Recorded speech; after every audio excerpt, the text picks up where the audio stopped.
Good morning, peace. So today's Friday. Friday's a holy day, and on holy days I usually used to throw a measure, you know what I mean, on Facebook Live. But being that I'm not using that venue any longer, I'm just gonna throw a measure right here on YouTube, and I'm sure, you know what I'm saying, the people who need to see it will see it. So Friday's a holy day, and everything starts with thought. We understand that everything starts with thought, right? So with that being stated, I'm going to build on and demonstrate, basically I'm going to demonstrate on a statement that we hear often, that we use often, but I don't think we know what it's really getting at. You know what I'm saying? What it's really hitting for, man. So I'm going to share with you my draw, you know what I'm saying? My interpretation, my tafsir of this particular verse, this particular phrase. The statement is in reference to strength. And gaining true strength by the exercise of thought. True strength is gained by the exercising of thought, right? Well, let's deal with that from giddy up. First of all, we know and understand the composition of what man really is. Man is not his body nor his soul. He's spirit, right?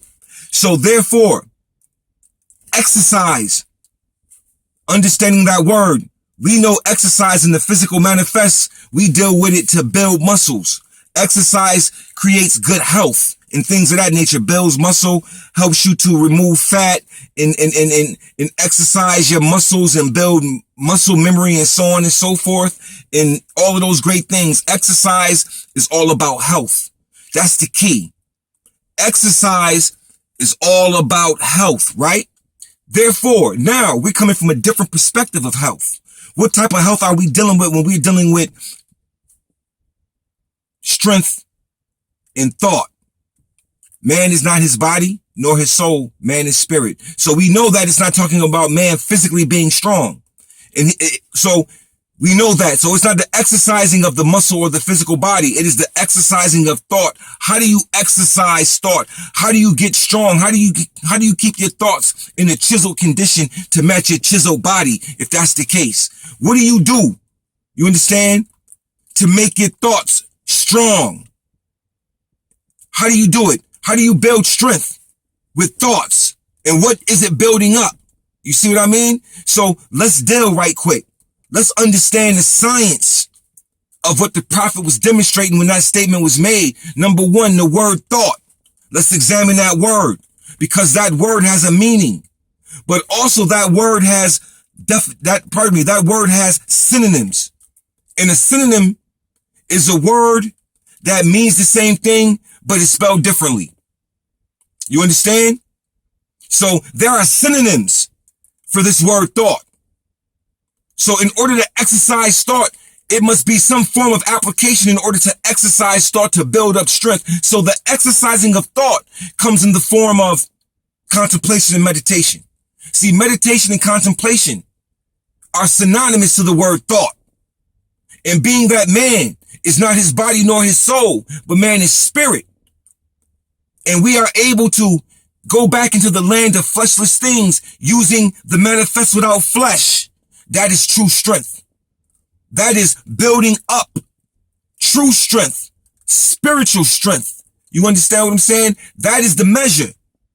So thought, you exercising your thinking, you're exercising your thought by meditation, by contemplation. And in the process of meditation, there are other aspects that tie right along with the meditation, such as visualization, being able to see the outcome, if you quote, if you want to call it that, or being able to visualize signs, symbols, letters, words, phrases, or whatever, and utilize those along with the meditation. Because see, the ability to hold a concentrated image or thought is building up strength. It's building up the science of your concentration and your focus. You see what I'm saying? So there's a whole workout simulated and operated by the exercising of your thought. You see what I'm saying? So when you're not only are you exercising the thought with the visualization and the meditation, but you're also using words. Sometimes you can mantra. You understand? You can say things over and over, repetition, which also does something to the mind. It stills it or keeps it focused on a particular topic or subject matter or thought process. So the real science behind that statement is about you raising up your spiritual inclinations. You know what I'm saying? Ascending, raising up that spiritual vibration so that the will can be the force, because will is the force of Allah and man is will. The will of Allah made manifest. So you can be that force. You have to tune in and you have to exercise. You have to work out. You want to get big? You get big in spirit. You understand? Because the body, you can't take that with you. All of them weights you lifting, you can't take that with you when it's said and done. In the transformation process, the body is gonna disintegrate and go back from whence it came. So the true strength in the exercising of it, the thought is where the strength lies, because it is what the thought produces. When you are exercising the thought, it produces high spiritual frequencies, high alignment and connection to cosmic flow, as well as other things. You become the husbandman and the wife all at one time, as well as other things. You know what I'm saying? When you are able to exercise your thought process and build up strength, you are able to leave your body and do other things. See, this exercise is specifically building up specifically the spiritual aspect of you. You see what I mean? The spiritual aspect, starting at the base root and climbing up the ladder. You know what I'm saying? Climbing up the Siratul Mustaqim, the straightened pathway to God, your spinal cord. You understand? That serpentine energy, that kundalini energy, that seraphim energy. Because understand what a seraphim is.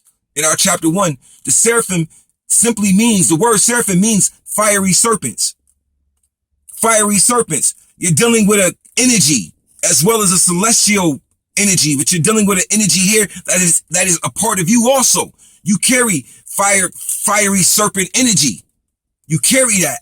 You understand? So with that being stated, understand that true strength is developed by the exercise of thinking, and it is not carnal thinking that develops this strength. And understand, it is not a physical strength, it is a spiritual strength that can be transferred into a physical manifest. So with that being stated and understood for this holy day, that's my little draw on that statement. You know what I'm saying? That true strength is developed by the exercise of thought.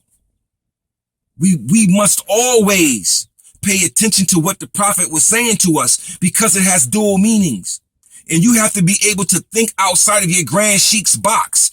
You have to be able to think outside of your grand governor's box, because a lot of times they put you in boxes where you can't think, because your thoughts usually are considered to be wrong by them. But see, nobody's understanding can really be wrong, because it's understanding. What can be wrong is a lie, pretty much. But when you're developing and growing and exercising your thinking from contemplation and meditation, whatever you're doing, what you gain, it belongs to you. No man can tell you that your understanding is wrong. They can tell you maybe expand your thinking and so on and so forth. But in reality, I'll never tell a person that their understanding is wrong. I'll simply say, that's peace, brother. That's where you at right now. That's me, though. I'm not going to belittle you or hound you or tell you that you out of order, because I know and understand, again, this is the journey that each of us is on, man. So exercise your thought process. Exercise it and build up that true strength that is not physical. It can work in your physical, but it's not physical at all. So build it up. Build up that true strength that is of the spirit, and that constantly can grow and get stronger and stronger as you develop, as you learn the science between your breath and your thinking, and putting those things together causes the mother of virtues to come into existence, to breed. Breath gives life. Breath is breeding. You understand what I'm saying? In thought, the exercising of thought contains breath. You have to use these. In the word spirit, the Latin word spirit means breath. Spiritus means breath. It's all connected. You see what I mean? So exercise, y'all. Get your workout on. Peace.